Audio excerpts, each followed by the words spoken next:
పశ్చిమాసియాలో ఉద్రిక్తతలు కొనసాగుతుండటంతో భారత్ లాక్డౌన్ విధిస్తారనే వార్తలు ఎక్కువగా వినిపిస్తున్నాయి. వార్ కంటిన్యూ అవుతుండటంతో ఇప్పటికే ఇంధన కొరతపై ఆందోళనలు రోజురోజుకు పెరుగుతున్నాయి. చాలా ప్రాంతాల్లో పెట్రోల్, డీజిల్ కోసం పబ్లిక్ బారులు తీరుతున్నారు.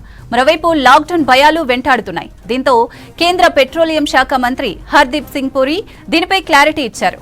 లాక్డౌన్ వార్తలను కొట్టిపారేసిన కేంద్ర మంత్రి ఇంధన లభ్యతకు కేంద్రం చర్యలను వివరిస్తూ వరుసగా ట్వీట్లు చేశారు. లాక్డౌన్ పై సోషల్ మీడియాలో పెద్ద ఎత్తున ప్రచారం జరుగుతోంది. దీంతో పబ్లిక్ లో భయం నెలకొంది. కరోనా టైంలో పెట్టిన లాక్డౌన్ ను మరోసారి లాక్డౌన్ విధిస్తారని ప్రచారం జరుగుతోంది. దీనిపై కేంద్ర ఆర్థిక శాఖ మంత్రి నిర్మలా సీతారామన్ కూడా క్లారిటీ ఇచ్చారు. లాక్డౌన్ పెట్టారని చెప్పారు. ఎలాంటి వదంతులు నమ్మొద్దని అంటున్నారు కేంద్ర మంత్రులు. That some leaders are saying things like there will be a lockdown and there will be shortages of LPG, shortages of diesel and so on. These are absolutely baseless, and remarks such as these coming from leaders in political domain is really worrisome. Instead of keeping people together in confidence and giving them the assurance that the central government and state governments are working together and ensuring supply without any disruption for people, because these are essential goods. There are some leaders who are going about saying there will be lockdown and so on. These are absolutely baseless.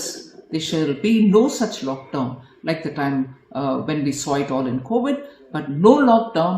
But when people are misleading, leaders such as some coming from different states who are misleading people, I condemn their statement and want to reassure people that there shall not be any lockdown. Right, ఇదే అంశానికి సంబంధించి మరిన్ని details Sadanandam అందిస్తారు. సదా, lockdown వార్తలపై కేంద్రం ఏమంటుంది? అసలు ఈ సిచ్యువేషన్ కు కారణం ఏంటి? లాస్ట్ 2-3 డేస్గా సోషల్ మీడియాలో ఎక్కడ చూసినా కూడా లాక్డౌన్ దేశవ్యాప్తంగా లాక్డౌన్ వస్తుందేమో అనే పుకార్లు భారీగా ఎక్కువైపోయాయి. అటు ఇన్స్టాగ్రామ్ రీల్స్ కానీ, ఫేస్బుక్లో వీడియోస్ కానీ, ఎక్స్లో ట్వీట్లు కానీ, ఎక్కడ చూసినా మళ్ళీ కరోనా టైం లాగా తిరిగి మళ్ళీ లాక్డౌన్ వస్తుందేమో, మళ్ళీ లాక్డౌన్ వస్తుందంటూ ఈ పుకార్లు, ఈ వీడియోస్ ఎక్కువైపోయాయి. సో దీంతో పబ్లిక్ ప్యానిక్ అయిపోయి వాళ్ళు లాక్డౌన్ వస్తుందేమో అని భయపడిపోయి ఇంట్లో నిత్యావసర వస్తువులు కానీ, పెట్రోల్ కానీ, డీజిల్ కానీ, గ్యాస్ కానీ దీనికోసం ఎగబడడం స్టార్ట్ చేశారు. సో వీటన్నిటికీ కూడా కేంద్ర ప్రభుత్వం ఇప్పుడు కాసేపటి క్రితం క్లారిటీ ఇచ్చింది. కేంద్ర పెట్రోలియం అండ్ ఇంధన శాఖ మంత్రి హర్దీప్ సింగ్ పూరి క్లియర్గా మెన్షన్ చేశాడు. అసలు లాక్డౌన్ లాంటి పరిస్థితులు ఇండియాలో వచ్చే అవకాశమే లేదు, అట్లాంటి ప్రతిపాదన ఏమీ లేదు, దీని మీద ఇప్పటివరకు ఎట్లాంటి డిస్కషన్స్ కూడా జరగలేదు, సోషల్ మీడియాలో వచ్చే ఎలాంటి వార్తను మీరు నమ్మొద్దు, లాక్డౌన్ అనేది రాబోదు. యాక్చువల్గా పశ్చిమాసియా దేశాల జరుగుతున్న యుద్ధం వల్ల ఇంధనం కొంతమేర ఇంపోర్ట్స్ తగ్గిపోవచ్చు. అంటే అటు పెట్రోల్ కానీ, డీజిల్ కానీ, గ్యాస్ కానీ, నేచురల్ గ్యాస్ కానీ ఇట్లాంటివి ఇంపోర్ట్స్ కొద్దిమేర తగ్గొచ్చు, దానిపైన ఎఫెక్ట్ కావచ్చు. కానీ దాన్ని పూర్తిగా ట్యాకిల్ చేయడానికి, ప్రజలకు అవసరమైనటువంటి ఇంధనం మేము సప్లై చేయడానికి రెడీగా ఉన్నాం. ఆల్రెడీ ఇండియా వద్ద 60 డేస్కు సరిపడా ఇంధన నిల్వలు ఉన్నాయి. కాబట్టి ఎట్లాంటి ఇబ్బందులు పడాల్సిన అవసరం రాదు. ఈ లాక్డౌన్ లాంటి వాటిపైన ప్రజలు ఎట్లాంటి డౌట్ పెట్టుకోవద్దు. అలాగే సోషల్ మీడియాలో కూడా ఇట్లాంటి వార్తలు స్ప్రెడ్ చేయొద్దంటూ కూడా క్లియర్గా ఒక క్లారిటీ ఇచ్చాడు. అసలు లాక్డౌన్ అనే వర్డ్ ఎందుకు వచ్చింది, అసలు ప్రజల్లో ఈ ప్యానిక్ ఎందుకు వచ్చిందంటే 2 రోజుల క్రితం పీఎం మోడీ పార్లమెంట్లో మాట్లాడుతూ ఈ పశ్చిమాసియా యుద్ధం వల్ల లాక్డౌన్ లాంటి పరిస్థితులు రావచ్చేమో, ఇట్లాంటి దానికి రెడీగా ఉండాలని చెప్పారు. అయితే మోడీ చెప్పిన దాన్ని పూర్తిగా మిస్అండర్స్టాండ్ చేసుకున్నారు. దాన్ని మిస్ఇంటర్ప్రెట్ చేస్తూ సోషల్ మీడియాలో ఆ వీడియోను వైరల్ చేయడంతో పాటు వీళ్ళు కూడా సోషల్ మీడియాలో చాలామంది ఇన్ఫ్లుయెన్సర్స్ కావచ్చు, కామన్ పబ్లిక్ కావచ్చు, వీళ్ళు కూడా చాలా వరకు దాన్ని మిస్ఇంటర్ప్రెట్ చేసుకుంటూ ఆ వీడియోలు పోస్ట్ చేస్తూ వచ్చారు. యాక్చువల్గా మోడీ చెప్పింది ఏంటంటే, ఇప్పుడు పశ్చిమాసియాలో జరుగుతున్న యుద్ధం వల్ల మనకు ముఖ్యంగా అవసరమైనటువంటి మనం ఇంపోర్ట్ చేసే వస్తువులు, అటు విదేశాల నుంచి ఇంపోర్ట్ చేసుకునే వస్తువులు, ముఖ్యంగా దాంట్లో పెట్రోల్ కానీ, డీజిల్ కానీ, ఇంధనాలు కానీ, గ్యాస్ కానీ వీటిపైన ఎఫెక్ట్ పడుతుంది.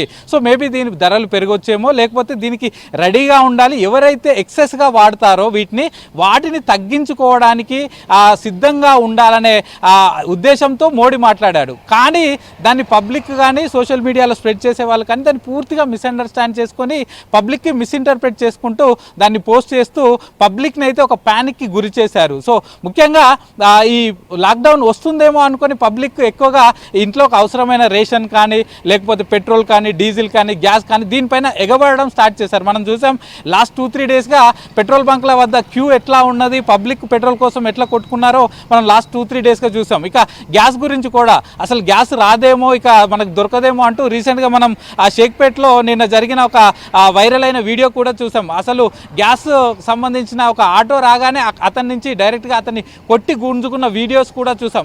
ఇదంతా కూడా చాలా వరకు పుకార్లు రావడం వల్లనే ఇదంతా జరిగింది. ఇక చాలామంది ఇంట్లోకి అవసరమైన వంట నూనెలు కానీ ఇతరత్ర వస్తువులు కూడా డైరెక్ట్గా షాప్లోకి వెళ్ళి అవసరం లేకుండా ఒక 1 నెల రోజులకు సరిపడేలాగా వాళ్ళు తీసుకున్న వీడియోస్ కూడా చూసాం. అదే కాకుండా పెట్రోల్ కూడా మామూలుగా రెగ్యులర్గా పబ్లిక్ ఒక 2-3 లీటర్స్ పెట్రోల్ కొట్టించుకునే వాళ్ళు డైరెక్ట్గా వెళ్ళి ఫుల్ ట్యాంక్ చేయించుకునే వీడియోస్ కూడా చూసాం. ఇదంతా కూడా మోస్ట్లీ ఫైండ్ అవుట్ చేసింది ఏంటంటే ఇదంతా సోషల్ మీడియాలో లాక్డౌన్ అనేది రూమర్ స్ప్రెడ్ అవడంతో ఇదంతా జరిగిందంటూ కూడా అధికారులు తేల్చారు. సో దానికి ఈరోజు మాత్రం కేంద్రం ఒక క్లారిటీ ఇచ్చింది. లాక్డౌన్ అనే సమస్య ఉండదు, అట్లాంటి ప్రతిపాదనే లేదని చెప్పింది. యాక్చువల్గా అసలు లాక్డౌన్ ఎందుకు పెడతారు, కరోనా టైంలో ఎందుకు పెట్టారు? సో కరోనా టైంలో కరోనా వైరస్ అందరూ బయట తిరగడం వల్ల ఆ వైరస్ స్ప్రెడ్ అవుతుంది కాబట్టి ఒకరి నుంచి ఇంకొకరికి ఆ వైరస్ వెళ్తుంది కాబట్టి ఆ టైంలో లాక్డౌన్ పెట్టారు. బయటికి ఎవరు తిరగొద్దు, బయట యాక్టివిటీస్ ఉండొద్దు అనే ఉద్దేశంతో అప్పుడు లాక్డౌన్ పెట్టారు. కానీ ఇప్పుడు ఏముంది, ఇప్పుడు ఏమైనా వైరసా? ఇప్పుడు మహా అయితే పశ్చిమాస యుద్ధాల వల్ల మనకు ఈ పెట్రోలియం ఉత్పత్తులు కానీ లేకపోతే గ్యాస్ ఉత్పత్తులు కానీ వివిధ వస్తువులు మనం విదేశాల నుంచి ఇంపోర్ట్ చేసుకునేటివి తక్కువగా ఇంపోర్ట్ అవుతాయి, ఆ ధరలు పెరుగుతాయి, అంతే తప్ప పూర్తిగా మిగతా వస్తువులకు ఇబ్బంది ఏముండదు. సో లాక్డౌన్ పెట్టే పరిస్థితులు ఉండవు. ఈ యుద్ధాల వల్ల రేట్లు పెరగొచ్చేమో కానీ పూర్తిగా లాక్డౌన్ ఉండే పరిస్థితి అయితే ఉండదంటూ కేంద్ర ప్రభుత్వం క్లియర్గా చెప్పింది. కాబట్టి సో ఇప్పటికైనా సోషల్ మీడియాలో వచ్చే ఇట్లాంటి వీడియోస్ను పబ్లిక్ ఎవరు నమ్మకూడదు. సో అటు సెంట్రల్ గవర్నమెంట్ కానీ దీని మీద స్టేట్ గవర్నమెంట్ కానీ ఈ 2 రాష్ట్ర ప్రభుత్వం కానీ కేంద్ర ప్రభుత్వం కానీ ఇచ్చే అధికారిక ప్రకటనలు మాత్రమే చూడండి అంటూ అధికారులు అయితే చెప్తున్నారు. సో ఇప్పటికే సోషల్ మీడియాలో ఆ వీడియో ముఖ్యంగా పెట్రోల్ డీజిల్ దొరకదంటూ చేసిన వీడియోస్ వల్ల లాస్ట్ 2-3 డేస్గా పూర్తిగా పెట్రోల్ బంకులన్నీ నిండిపోయాయి, ఒక్కొక్కరు ఫుల్ ట్యాంక్ చేసుకున్నారు. మళ్ళీ ఈరోజు పరిస్థితి ఏంది, ఇక్కడ ఏ రోజు ఎక్కడ పెట్రోల్ బంక్ చూసినా ఖాళీగా ఉంది. అసలు ఈరోజు పెట్రోల్ కొట్టించుకునే వాళ్ళే లేరు. సో సిచ్యువేషన్ అట్లా అయిపోయింది. సో అవన్నీ కూడా పూర్తిగా వదంతులు కాబట్టి వాటిని నమ్మొద్దు. లాక్డౌన్ కూడా ఏముండదు, అట్లాంటి సిచ్యువేషన్ ఏం రాబోదు. ఏమన్నా ఇటు ఇంధనం లాంటిది ఏమైనా కొరత ఉంటే దాన్ని ట్యాకిల్ చేసి వాళ్ళకి సప్లై చేయడానికి మేము రెడీగా ఉన్నామంటూ కూడా కేంద్ర ప్రభుత్వం అయితే చెప్తుంది. శిరీష.